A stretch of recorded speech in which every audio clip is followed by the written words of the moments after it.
சிரிப்பு சிரிப்பு இதன் சிறப்பை சீர்தூக்கி பார்ப்பதே நமது பொறுப்பு. இதன் சிறப்பை சீர்தூக்கி பார்ப்பதே நமது பொறுப்பு.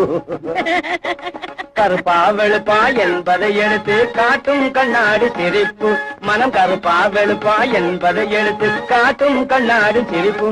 இது கலையை நீக்கி கவலையை போக்கி மூளைக்கு தரும் சுறுசுறுப்பு. கலையை நீக்கி கவலையை போக்கி மூளைக்கு தரும் சுறுசுறுப்பு.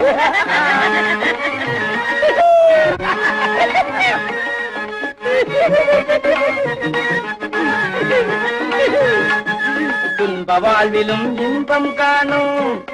ஏய்